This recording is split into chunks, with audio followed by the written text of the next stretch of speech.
እስራኤል መከላከያ ተዋጊ አውሮፕላኖች በየመን ሰሜን የመን በሁቲዎች ሁዴዳ ወደብ ላይ በትላንትናው ዕለት ድብደባ ፈጽመዋል። ከፍተኛ ጥቃት ነበር። ብዙዎች ቆስለዋል፣ የሞቱም እንዳሉ ታውቋል። ይህ በዚህ እንዳለ እስራኤል አሁንም በከፍተኛ ሁኔታ ሁቲዎችን ከዛም አልፎ ተርፎ የጡት አባታቸውን ኢራንን ማስጠንቀቋን እንደቀጠለች ነው። እስራኤል መከላከያ ኃይል በጋዛ የሚወስደውን እርምጃም እንደቀጠለ ነው። ለሐማስ ድርጅት ማስጠንቀቂያ አውጥቷል። የሚቀጥለው ሳምንት መጨረሻ ዶናልድ ትራምፕ ፋርስ ባሕረ ሰላጤ አገሮች የሚያደርጉትን ጉብኝት እስኪያጠናቅቁ ድረስ የተኩስ አቁም ስምምነት ላይ ካልደረሰ ጋዛ ሙሉ ለሙሉ በቁጥጥር ስር ትውላለች። የሂዝቦላ ድርጅትም በትላንትናው ዕለት እንደዚሁ በሊባኖስም ክልል በሶሪያም ክልል በከፍተኛ ሁኔታ ተደብድበዋል። እነዚህና ሌሎችን ልክ በካሶቻችን 77ኛውን የመታሰቢያ ቀናችንን በማሰብ ላይ እንገኛለን።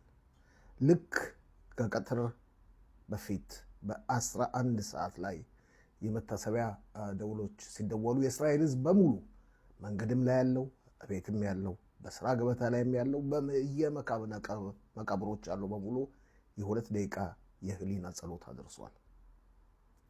ዋናው ስነ ስርዓት የተካሄደው ዛሬ ጠዋት ልክ በ11 ሰዓት ነበር።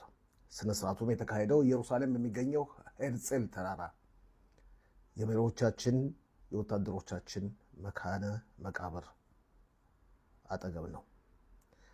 በስነ ስርዓቱም ላይ ፕሬዚደንት ይስሐቅ ሄርዞግ፣ ጠቅላይ ሚኒስትር ቤንያሚን ኔታንያሁና የሀገሪቱ ከፍተኛ ባለስልጣኖችና መሪዎች ተገኝተዋል። ትላንት ምሽት ነበር ስነ ስርዓቱ የተጀመረው። የት ብትሉኝ በኢየሩሳሌም በቤተ መቅደሱ ፍራሽ አጠገብ። ክቡራትና ክቡራን ተመልካቾቻችን እነዚህና ሌሎችን